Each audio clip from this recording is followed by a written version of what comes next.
الحمدللہ الحمدللہ وحدہ والصلاة والسلام علی من لا نبی بعد اما بعد فاعوذ باللہ السمیع العلیم من الشیطان الرجیم بسم اللہ الرحمن الرحیم ومن آیاتہ ان خلق لکم من انفسکم ازواجا لتسکنوا الیہا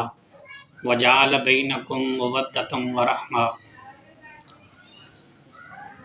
تمام قسم کی اعلیٰ تعریفات، تحمیدات و تمجیدات مالک کائنات کی ذات گرامی کے لیے لاکھوں کروڑوں درود و سلام ہوں اس ہستی اقدس و مقدس پر جن کا نام نامی اسم گرامی محمد اکرم صلی اللہ علیہ وآلہ وسلم ہے۔ وہ ذات گرامی جنہیں مالک کائنات نے اس کائنات کے اندر رحمت کائنات بنا کے مبعوث فرمایا اور آپ علیہ السلام کے سر اقدس پر ختم نبوت کا تاج سجایا۔ کائنات کے رب نے امام الانبیاء علیہ السلام کی ذات گرامی کو اس ساری کائنات سے عرفہ والا مقام عطا فرمایا۔ حضرات ذوالوقار قرآن مجید فرقان حمید میں سے ایک آیت مبارکہ کو آپ کے سامنے تلاوت کیا گیا۔ اس آیت مبارکہ میں اللہ رب العزت نے ایک مسئلے کی توضیح بیان فرمائی اور اہل کائنات کو یہ بتایا کہ تمہارے وجود سے، تمہاری جنس سے تمہاری بیویوں کو پیدا کرنا یہ اللہ تعالیٰ کی نشانیوں میں سے ایک نشانی ہے۔ رب العالمین فرماتے ہیں من آیاتی، اس کی نشانیوں میں سے ان خلق لکم من انفسکم ازواجا، فرمایا اس نے اللہ رب العزت نے تمہاری جنس سے تمہاری بیویاں پیدا کی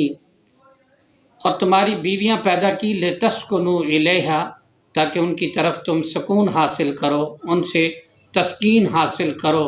وجعل بینکم مودۃ ورحمہ، اور وہ تمہارے لیے ان کو اللہ رب العزت نے بنایا ہے ایک ہمدردی اور ایک محبت اور ہمدردی کی فضا قائم کی ہے۔ اور اصل بات یہ ہے کہ یہاں پر اللہ رب العزت نے رشتہ نکاح کو بیان کیا کہ مالک کائنات کا یہ احسان ہے کہ مالک کائنات نے انسان کے وجود سے ہی اس کی بیوی کو پیدا کیا اور پھر اس سے اللہ رب العزت نے اس کا جوڑا بنایا۔ تو یہ اللہ رب العزت کی نشانیوں میں سے ہے۔ نکاح ایک ایسا عظیم الشان عمل ہے کہ جو نسل انسانی کی بقا کا ضامن بھی ہے، اور نکاح پارسائی اور پاک دامنی اور تکمیل دین کا باعث بھی ہے۔ حضرات گرامی، نبی کریم صلی اللہ علیہ وسلم نے فرمایا النکاح من سنتی فمن راغب عن سنتی فلیس منی۔ صحیح البخاری کے اندر حدیث مبارکہ ہے، نبی کائنات صلی اللہ علیہ وسلم نے فرمایا نکاح میری سنت سے ہے، جس نے طاقت کے ہوتے ہوئے اس کا انکار کیا اس کا میرے ساتھ کوئی تعلق نہیں۔ نبی کریم صلی اللہ علیہ وسلم نے یہ اس موقع پر یہ بات ارشاد فرمائی کہ نبی کریم صلی اللہ علیہ وسلم کے صحابہ کا ایک مزاج تھا اور وہ کوشش کرتے رہتے تھے کہ وہ اللہ کا قرب حاصل کرنے کے لیے شب و روز محنت کرتے، رب العالمین کے قریب ہونے کا راستہ تلاش کرتے رہتے۔ چنانچہ ان کے دل میں خیال آیا کہ نبی پاک علیہ السلام کی ازواج مطہرات سے پوچھا جائے کہ اللہ کے نبی پاک صلی اللہ علیہ وسلم کی دن اور رات کی عبادت کا شیڈول کیا ہے۔ تو تین یہ صحابی جب پوچھنے کے لیے جاتے ہیں، بخاری و مسلم کی روایت میں ہے، انہوں نے جا کر یہ پوچھا، ازواج مطہرات نے ان کو بتایا کہ رسول کریم صلی اللہ علیہ وسلم اس طرح عبادت کرتے ہیں، آپ صلی اللہ علیہ وسلم اس طرح کرتے ہیں، روزہ رکھتے ہیں۔ الغرض ان کو وہ شیڈول بتایا، اللہ کے رسول کی عبادت کی تفصیل بتائی، تو انہوں نے سمجھا کہ نبی پاک صلی اللہ علیہ وسلم کہاں اور ہم جیسے لوگ کہاں، وہ تو بخشی ہوئی شخصیت ہیں، وہ اتنے اعمال کرتے ہیں، تو لہٰذا ہمیں تو کچھ زیادہ کرنے چاہیے۔ چنانچہ ان میں سے ایک نے کہا کہ میں آئندہ ساری رات قیام کروں گا، عبادت میں لگا رہوں گا، سوؤں گا نہیں۔ دوسرے نے کہا کہ میں آئندہ لگاتار روزے ہی رکھوں گا، چھوڑوں گا نہیں۔ تیسرے نے کہا کہ میں عورتوں سے شادی نکاح نہیں کروں گا، یعنی کہ میں عبادت میں مشغول رہوں گا، نکاح نہیں کرواؤں گا کیونکہ عبادت میں خلل نہ آئے۔ تو جب یہ باتیں رسول اکرم صلی اللہ علیہ وسلم نے سنی تو آپ صلی اللہ علیہ وسلم نے اظہار ناراضگی فرمایا اس بات پر۔ آپ صلی اللہ علیہ وسلم، حالانکہ ان کی نیت ٹھیک تھی، ان کی نیت تو ٹھیک تھی، نیکی کا ارادہ تھا، اللہ کے قریب ہونے کا ایک جذبہ و شوق تھا، لیکن اس کے باوجود اللہ کے رسول علیہ الصلوۃ والسلام نے فرمایا النکاح من سنتی، فرمایا نکاح میری سنت سے ہے۔ اللہ کے رسول نے جب ان لوگوں کو کیا کہا، آپ علیہ السلام نے فرمایا تم نے یہ باتیں کہیں، تم نے یہ باتیں کہیں؟ کہنے لگے ہاں اللہ کے رسول ہم نے یہ باتیں کہی۔ تو تاجدار مدینہ صلی اللہ علیہ وسلم نے فرمایا یہ بات یاد رکھ لو، میں تم سے زیادہ اللہ سے ڈرنے والا ہوں، میں تم سے زیادہ تقوی اختیار کرنے والا ہوں، میں سوتا بھی ہوں، میں جاگتا بھی ہوں، قیام بھی کرتا ہوں،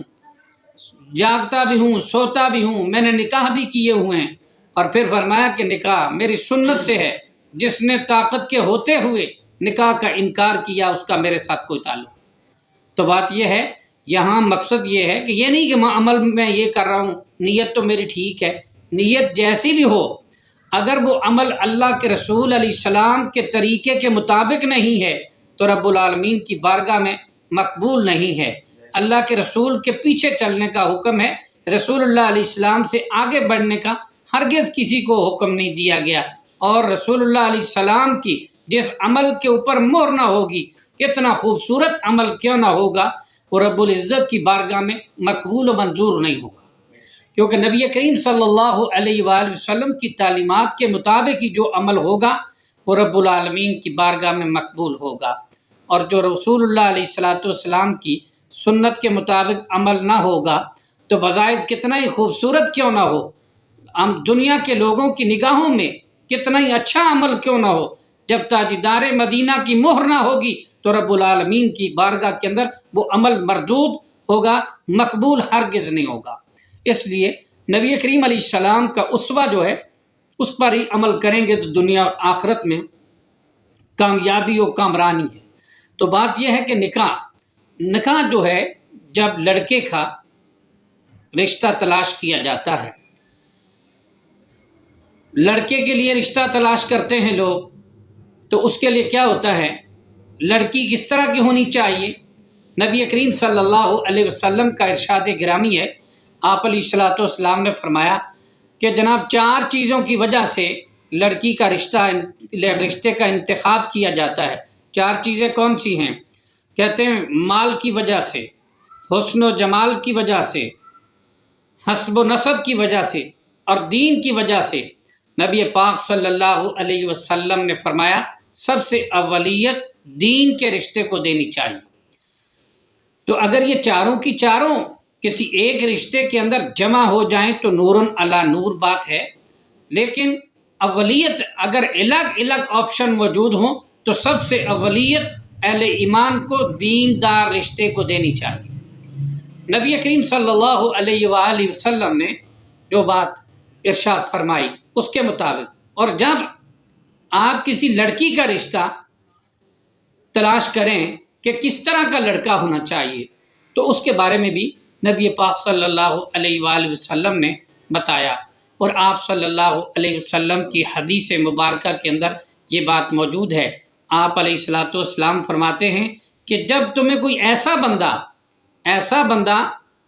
شادی کا نکاح کا پیغام بھیجے کہ جس کا دین تمہیں پسند ہو، دیندار آدمی ہو، دین و اخلاق اس کا اگر آپ کو پسند ہے، تو نبی پاک صلی اللہ علیہ وسلم نے فرمایا اس شخص کے ساتھ اپنی بیٹی کا نکاح کر دو، اس شخص کے ساتھ اپنی بیٹی کا نکاح کر دو۔ اگر آپ نے ایسا نہ کیا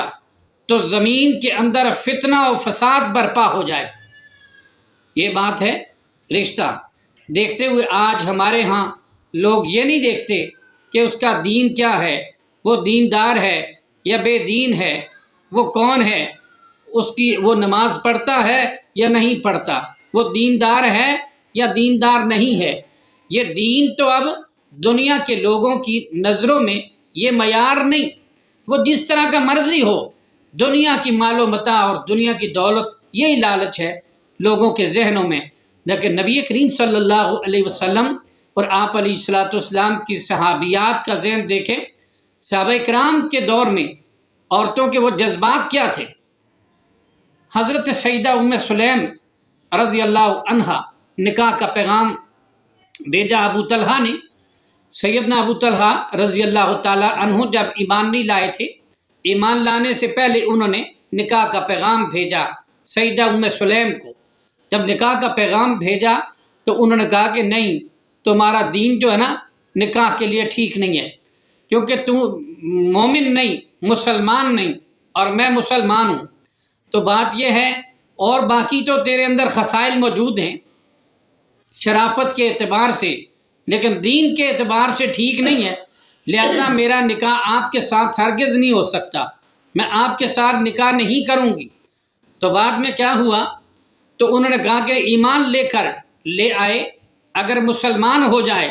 سیدہ ام سلیم رضی اللہ تعالی عنہا کہنے لگی اگر تو اسلام قبول کرے تو میں آپ کے ساتھ شادی کرنے کے لیے رضامندی کا اظہار کرنا چاہتی ہوں، کوئی بات نہیں اگر آپ اسلام قبول کریں۔ چنانچہ انہوں نے اسلام قبول کر لیا۔ اللہ والی نے اللہ کے دین کو پسند کیا، دین کے پیغام کی وجہ سے، دین کو قبول کرنے کی وجہ سے ان کا حق مہر ہی اسلام لانا ہوا۔ فرمایا تمہارا حق مہر کیا دیا، تمہارا حق مہر دین پر ایمان لانا اور اسلام قبول کرنا ہی حق مہر دیا گیا، اور ان کا نکاح ہوا۔ یہ بھی دین کے اعتبار سے نکاح کیا گیا۔ دوسری بات یہ ہے، اولیت اس وقت میں لوگ دین کو دیا کرتے تھے، اور نبی کریم صلی اللہ علیہ وآلہ وسلم نے فرمایا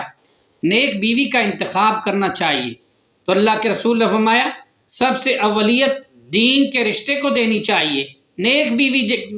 کا انتخاب کرنا چاہیے۔ کہ نبی کریم صلی اللہ علیہ وآلہ وسلم نے فرمایا کہ جس شخص کو اللہ تعالیٰ نے نیک بیوی عطا کر دی، سمجھ لو کہ اللہ تعالیٰ نے اسے آدھے دین میں اس کی مدد کر دی، اور آدھے دین کے بارے میں اسے اللہ سبحانہ و تعالیٰ سے ڈرنا چاہیے۔ پھر دوسری حدیث مبارکہ میں نبی پاک صلی اللہ علیہ وسلم نے ارشاد فرمایا کہ جو شخص نکاح کرواتا ہے وہ اپنے نصف ایمان کی تکمیل کر لیتا ہے، اور آدھے ایمان کے بارے میں اسے اللہ تعالیٰ سے ڈرنا چاہیے۔ آدھے ایمان کے بارے میں اسے اللہ رب العالمین سے ڈرنا چاہیے۔ بات یہ ہے کہ نکاح کی بڑی فضیلت ہے، اور نبی پاک صلی اللہ تعالیٰ علیہ وسلم نے پہلے تو آپ نے یہ فرمایا کہ میری سنت ہے، اور جامع ترمذی کے اندر حدیث مبارکہ ہے کہ نبی پاک صلی اللہ علیہ وسلم نے فرمایا یہ چار چیزیں ایسی ہیں جو تمام انبیاء اور رسل کی سنت ہیں، حیا، نکاح، خوشبو اور مسواک۔ یہ چار چیزیں نبی مکرم علیہ السلام نے فرمایا تمام رسولوں کی، تمام انبیاء کی سنت ہے۔ تو اس لیے جو نکاح کرواتا ہے وہ امام الانبیاء اور تمام انبیاء کی سنت پہ عمل کرتا ہے، یہ دنیا اور آخرت کی کامیابی کی علامت ہے۔ تو جیسی بھی حالت ہو، دیکھے کہ نان نفقے کی ذمہ داری دیانتداری کے ساتھ بندہ اٹھانے کی طاقت رکھتا ہے تو بلا وجہ نکاح کرنے کے اندر تاخیر نہیں کرنی چاہیے۔ یہ تاخیر ہی تو برائیوں کا گھر بن چکی ہے، اس وجہ سے زناکاریاں، بدکاریاں عام ہو رہی ہیں۔ وجہ یہ ہے کہ ٹائم پر بچوں کی شادی کا انتظام نہیں کیا جاتا، اس لیے بڑی دیر کہتے رہتے جاؤ جی پاؤں پہ کھڑا ہو کے نہیں۔ نبی پاک علیہ السلام کی بارگاہ میں صحیح بخاری مسلم کی روایت موجود ہے کہ نبی کریم صلی اللہ علیہ وآلہ وسلم کے پاس ایک صحابی آئے، دیکھو نا یہ پاؤں پہ کھڑا ہے کہ نہیں کھڑا صحابی رسول، تو آئے کہنے لگے اللہ کے رسول میرا نکاح کروا دیں۔ تاجدار مدینہ صلی اللہ علیہ وسلم نے فرمایا حق مہر کے لیے کچھ چیز لے کے آ۔ حق مہر کے لیے دینے کے لیے کچھ ہے؟ شادی کروانی ہے؟ کہنے لگے اللہ کے نبی دیکھتا ہوں، کہا جاؤ گھر سے نا ایک لوہے کی انگوٹھی کیوں نہ ہو لے کے آؤ، کچھ نہ کچھ لے کے آؤ، چادر لے آؤ، کچھ لے آؤ۔ جب لینے کے لیے گئے گھر میں چکر لگا کے کوئی چیز بھی نہ ملی، رسول کائنات صلی اللہ علیہ وسلم کا یہ پروانہ، شمع رسالت کا یہ پروانہ واپس آتا ہے اور آ کر محبوب کبریا علیہ السلام کی بارگاہ نبوت میں عرض کرتا ہے کہ محبوب کچھ بھی نہیں ہے، لوہے کا چھلا بھی گھر سے نہیں ملا۔ تو کائنات کے امام صلی اللہ علیہ وسلم نے فرمایا اچھا قرآن مجید کی تمہیں کوئی صورتیں یاد ہیں؟ اللہ کے نبی پاک علیہ السلام نے اس سے پوچھا کہ قرآن مجید سے تمہیں کوئی صورتیں یاد ہیں؟ کہنے لگے ہاں اللہ کے رسول مجھے فلاں فلاں صورتیں یاد ہیں۔ نبی پاک علیہ السلام نے فرمایا یہ قرآنی یہ صورتیں اپنی بیوی کو یاد کروا لینا، اسی کے عوض میں تیرا میں نکاح کرتا ہوں اور یہی تیرا حق مہر ہے۔ تو یہاں پر دیکھو نا، یہاں 35 سال کا لڑکا ہو جاتا ہے تو ہمارے معاشرے کے اندر لوگ کہتے ہیں اور جی پاؤں پہ کھڑا ہو لے، پاؤں پہلے سر پہ چل رہا ہے ابھی پاؤں پہ کھڑا کرنا، وہ پاؤں پہ ہی کھڑا ہے۔ یہ صحابی جس کے پاس ایک لوہے کا چھلا بھی نہیں، ایک دوپٹہ بھی جس کے پاس نہیں ہے، تو اس کو بھی اللہ کے رسول نے نہیں کہا کہ جا تو ابھی پاؤں پہ کھڑا ہو جا، جب جائیداد وہ بہت ساری تمہارے پاس بن جائے گی، بہت زیادہ مالدار ہو جائے گا پھر آنا۔ اللہ فرماتے ہیں اگر فقیر ہیں نا، قرآن کہتا ہے یغنیہم اللہ بفضلہ، نکاح ان کا نکاح کر دو، رب کائنات انہیں اپنے فضل سے غنی کر دے گا۔ اور 3 لوگوں کے بارے میں حدیث پاک کے اندر آتا ہے کہ 3 لوگوں کی مدد اللہ پر واجب ہے، 3 لوگوں کی، کہ ضروری ہے رب العالمین کے لیے کہ مالک کائنات ان 3 لوگوں کی مدد کرے۔ ایک جو راہ فی سبیل اللہ کا جو مجاہد ہے، اللہ رب العزت اس کی مدد ضرور فرماتے ہیں، اور ایک وہ غلام جو ہے اپنے مالک اپنے آقا سے مکاتبت کر لیتا ہے کہ جناب میں فلاں چیز تحریر لکھ دیتا ہے کہ میں یہ چیز آپ کو، یہ پیسے، یہ چیز میں فلاں ایسے وقت میں دوں گا، اور اس کی نیت کے اندر یہ بات موجود ہے، آقا سے مکاتبت کرتے ہوئے اس کا یہ ارادہ موجود ہے کہ میں نے دینا ہے یہ ضرور۔ تو کہا اس کی بھی مدد اللہ کے لیے ضروری ہے کہ مالک کی کائنات حق ہے کہ رب العالمین اس کی بھی مدد کرے، ضروری۔ اور پھر فرمایا تیسرا وہ شخص جو پاک دامنی کے لیے اور پارسائی کے لیے سنت پہ عمل کرتا ہے، نکاح کرواتا ہے، اس کی مدد کرنا بھی اللہ پر واجب۔ تو کائنات کا رب کرتا بھی ہے ایسے لوگوں کی، جب نیت ٹھیک ہو، ایمان درست ہو، تو مالک کی کائنات ضرور ایسے لوگوں کی مدد کرتا ہے۔ اس لیے یہ نہیں دیکھنا چاہیے کہ اس کے پاس مال و دولت کے انبار لگ جائیں گے تو پھر شادی کروائی جائے گی، ایسا نہیں ہونا چاہیے، وقت پر ہی کام کرنا چاہیے، بلا وجہ اس کی تاخیر کرنا شرعاً درست نہیں ہے۔ تو نبی پاک علیہ السلام جو بندہ نان نفقے کی ذمہ داری اٹھا سکتا ہے وہ شادی کروائے، اور فرمایا کہ جو نہیں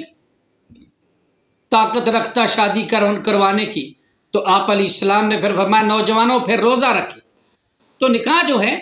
یہ ایک عظیم و شان اللہ کے نبی صلی اللہ علیہ وسلم اور دیگر انبیاء کی سنت ہے، اس پر عمل کرنے کے لیے بندے کو کوشش کرنی چاہیے۔ حق مہر کے بارے میں بھی اس کے حوالے سے بہت سارے ایسی لوگوں نے رسمیں ایجاد کر لی ہیں، خطبہ نکاح کے اندر بھی بہت ساری ایسی باتیں جن باتوں کا کتاب و سنت سے کوئی تعلق نہیں، وہ باتیں بھی لوگوں نے جوڑ لی ہیں، اتنی بڑی لمبی کہانی خطبہ نکاح کے لیے بنا لی ہے کہ کیا کیا باتیں کرتے ہیں۔ کچھ اکثر ایک یہ بھی سوال کیا گیا، ساتھی کہتے ہیں جی یہ بتائیں کہ نبی کریم علیہ السلام کے دور میں حق مہر 32 روپے ہوتا تھا،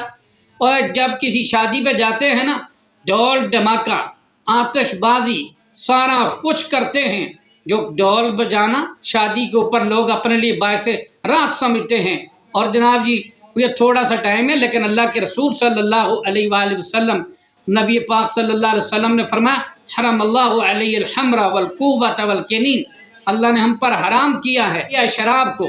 جوئے کو حرام کیا ہے، اور شراب جوئے کو اللہ نے حرام کیا، والکوبۃ والکنین، اور ڈھول کو بھی حرام کیا، سرنگی اور باجے کو بھی حرام کیا۔ یہ اللہ کے نبی پاک علیہ السلام نے فرمایا کہ رب کائنات نے اس چیز کو حرام کیا ہے، اور یہ حلال سنت کو ایسا کام کر کے تم حرام کا ارتکاب کیوں کرتے ہو؟ پر اس وقت جب یہ کر رہے ہوتے نا یہ سارا